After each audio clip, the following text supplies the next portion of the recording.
In this video, we shall be demonstrating how our orbit networks created in the previous videos can be used in a game. A download link to the game we examine, called Apotheosis, can be found in the description box below.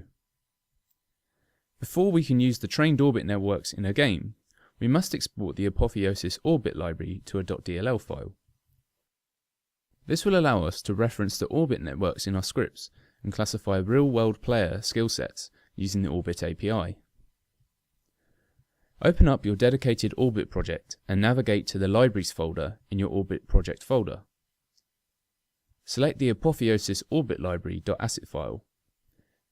Click the button in the inspector called Generate Runtime Library from Asset. After a few seconds, a .dll file called Apotheosis Orbit Library Build will be created in the Build subdirectory. This, along with the Unity svm.dll file in the Orbit folder, are the two files you must copy into your game project to use your Orbit libraries. More information about the Unity svm.dll file can be found in the bonus video under the bonnet. Open up the Apotheosis Unity project. In the Orbit folder, you'll find the Unity svm.dll and the Apotheosis library build.dll. If you've been following along with the tutorial series and would like to try out your own orbit networks, replace the Apotheosis library build with your own. Let's see how orbit is used in the game. In the scripts folder, open orbitClassifier.cs. This is the mono behavior used to classify the player's behavior. There are several details to note in this script that demonstrate how orbit is used in a game. Firstly, note that the Apotheosis library build namespace has been included at the beginning of the script with the using keyword. Secondly, note that we have one instance each of two classes with the same name as the orbit networks we created in the previous tutorials. When using the Orbit API, you instantiate classes called Orbit Runtime Networks that encapsulate the orbit networks you create in the Orbit editor.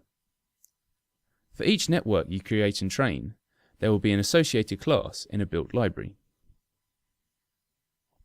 Thirdly, note the two enumerators defined in the mono behavior. These enums have the same names as the classifications we set up in the Orbit trainer.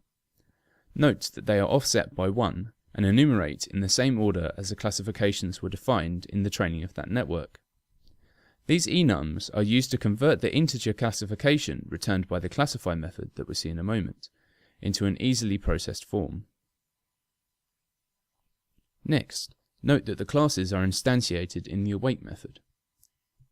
And finally, let's take a look at the update offensive class and update defensive class methods. These methods read the levels of the player as an array of doubles, classifies the player's skill set, and then outputs an integer corresponding to a classification. This number is then cast to an enum and returned. Hence, the steps required to use Orbit in a game are: instantiate Orbit runtime networks and call the classify method to classify player skill sets. As an additional and useful step, you can cast the integer returned by the classify method to a string or an enum representing the name of the classification.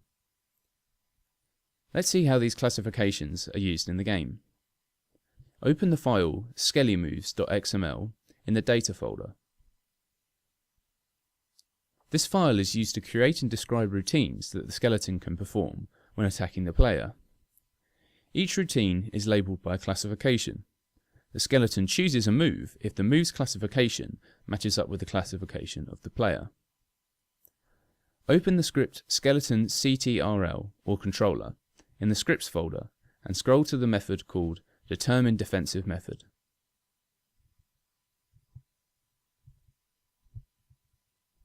This method uses a switch statement with cases based on the attacking classification of the player to determine how the skeleton will defend.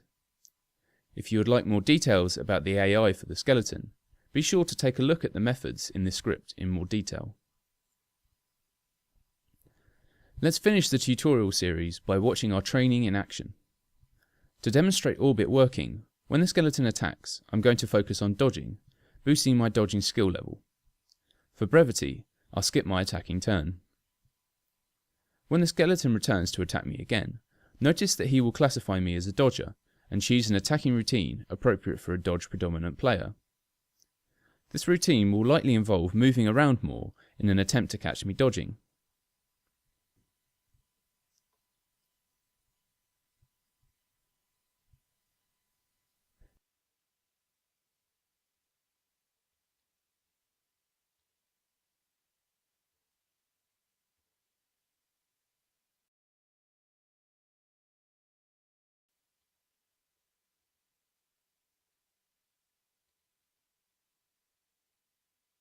If, when you play the game, you find that the classifications of orbit are not accurate, be sure to return to the orbit editor, type -w test in the console and add more training data to the network. This concludes the Orbit tutorial series. We hope you have found these tutorials enjoyable and helped you gain insight into personalized game elements in general.